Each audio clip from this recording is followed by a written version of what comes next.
जब तक आप ये सोचते रहेंगे कि मैंने अपनी टांग खो दी, अब मैं क्या करूं, मैं घर बैठा हूं, तब तक आपकी मदद नहीं हो सकती। आपने तलाक जैसी बड़ी आजमाइश का सामना किया, एक बहुत बड़ी मुश्किल। बाज औकात बगैर किसी वजह के शौहर आकर कहता है मैंने नाइट क्लब में किसी लड़की से मुलाकात की और अब मैं तुम्हें तलाक देता हूं क्योंकि मैंने फला औरत से मुलाकात की। तो ऐसा मर्द और उसकी फला औरत जहन्नम में जाए। अल्लाह ने आपको इस बड़ी मुसीबत से बचाया है। खुद को मजीद परेशान ना करें और ना ही उससे बदला लेने की कोशिश करें। बात खत्म हो चुकी है, अल्लाह उससे बदला लेगा।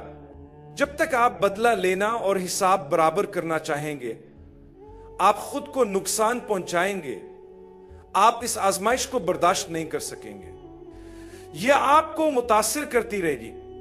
इस किस्म की मुश्किल से निकलने के लिए जिंदगी को आगे बढ़ाएं, उठें और आगे बढ़ें। इस बुरे वाकये को भूल जाएं। यह एक गंदा और बुरा बाप था।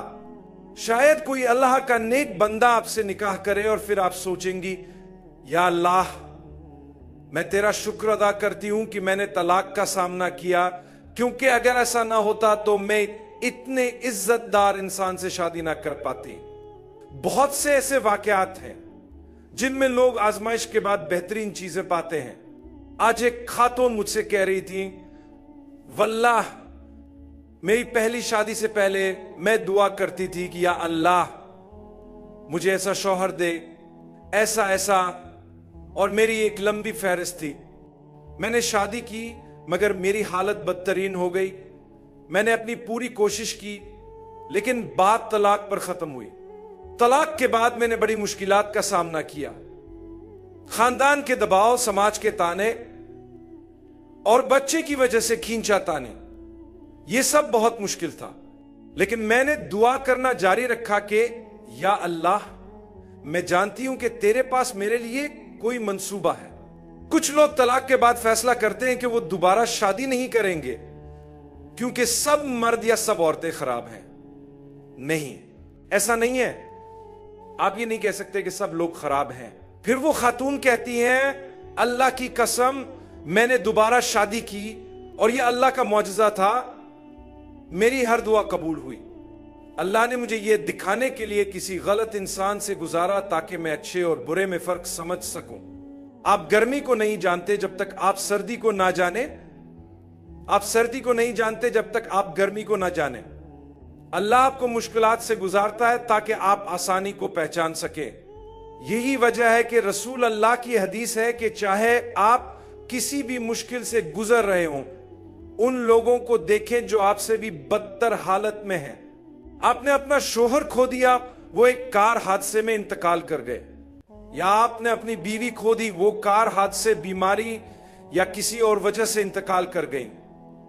बाज औकात कत्ल या डकैती जैसे वाकयात में लोग अपनी जानें खो देते हैं। यह दुनिया के कई ममालिक में होता है जहां हालात गैर महफूज हैं। लोग आकर फायरिंग करते हैं और बेगुनाह अपनी जान से हाथ धो बैठते हैं। ऐसे वाकयात देखने को मिलते हैं जहां एक खातून न सिर्फ अपने शौहर बल्कि 3 बच्चों को भी एक साथ खो चुकी है। जी हां, ऐसा वक्त आता है जब आप टूट जाते हैं और रोने लगते हैं। रोना एक बहुत सेहतमंद तरीका है अपनी मुश्किलात को सहने का। यह गलत नहीं है। रोना फितरी है, इंसानी फितरत है। हत्ता कि रसूल अल्लाह ने भी आंसू बहाए जब आपके बेटे इब्राहिम आपके हाथों में थे और इंतकाल कर गए। सहाबा ने पूछा कि या रसूल अल्लाह, ये क्या है? मतलब आपको तो मजबूत होना चाहिए। नबी करीम सल्लल्लाहु अलैहि वसल्लम ने इसका खूबसूरत जवाब दिया, जैसा कि सही अल बुखारी में मौजूद है, ये तो रहमत है जो अल्लाह ने उन लोगों के दिलों में डाली है जो रहम करते हैं। आपने अपने बच्चे को खो दिया तो अल्लाह उस बच्चे को भलाई अता फरमाए और अल्लाह उस बच्चे को आपके जन्नत में दाखिल होने का जरिया बना दे। कैसे? क्योंकि आपने सब्र किया। अल्लाह ने फरमाया, बेशक हम सब्र करने वालों को बेहिसाब अजर देते हैं। आपने सब्र किया। कभी कभी आपने अपने बच्चे को याद किया, आप थोड़ा रोए, मगर वक्त के साथ साथ वो दुख थोड़ा कम हो गया। کیونکہ اللہ ایسے مواقع اور حالات پیدا کرتا ہے جو ماضی کی مشکلات کو بھلا دیتے ہیں۔ مثال کے طور پر آپ نے ایک طلاق جیسی مشکل کا سامنا کیا، لیکن اب آپ خوشگوار شادی شدہ زندگی گزار رہے ہیں اور جو کچھ پہلے ہوا تھا وہ آپ بھول گئے۔ یہ اللہ کی حکمت ہے کہ وہ غم اور مشکلات کو وقت کے ساتھ کم کر دیتا ہے۔ جب آپ کسی بچے یا کسی عزیز کو کھو دیتے ہیں اور آپ صبر کرتے ہیں، پھر جب آپ وفات پا کر اللہ تعالیٰ سے ملاقات کریں گے تو اللہ تعالیٰ آپ سے فرمائے گا تم نے اتنا صبر کیا، تم میری تقدیر پر خوش رہے۔ اس کا مطلب ہے کہ تم نے یہ مانا کہ میں ہی رب العالمین ہوں۔ یہ ایمان کی نشانی ہے۔ اسی وجہ سے اسلام میں ایمان کے اقرار میں ایک ایسا رکن رکھا گیا ہے جو آپ کو مشکلات میں سہارا دے گا۔ وہ رکن کیا ہے؟ تقدیر۔ یہ اچھی ہو یا بری، میں مانتا ہوں اور یقین کرتا ہوں کہ یہ صرف اللہ کی طرف سے ہے۔ اس کا مطلب یہ ہے کہ جب کچھ اچھا ہوتا ہے تو میں اعلان کرتا ہوں کہ یہ اللہ کی طرف سے ہے، اور جب کچھ برا ہوتا ہے تو بھی میں یہی اعلان کرتا ہوں۔ یہ اس لیے ہے کہ ہم اپنی مشکلات کے دوران صبر کر سکیں۔ یہی وجہ ہے کہ اللہ نے ایمان کے ایک ارکان میں یہ شامل کیا ہے کہ ہم تقدیر پر ایمان رکھیں۔ جب آپ کہتے ہیں اللہ آپ نے میرا بچہ لے لیا یا میرا کچھ نقصان کیا، لیکن میں آپ کے فیصلے کے سامنے جھک گیا ہوں، میں آپ کی تقدیر پر راضی ہوں، مجھے صبر عطا فرما، مجھے اس نقصان پر قابو پانے میں مدد دے اور اسے میرے لیے کسی بہتر چیز سے بدل دے، تو یہ صبر کا بہترین طریقہ ہے۔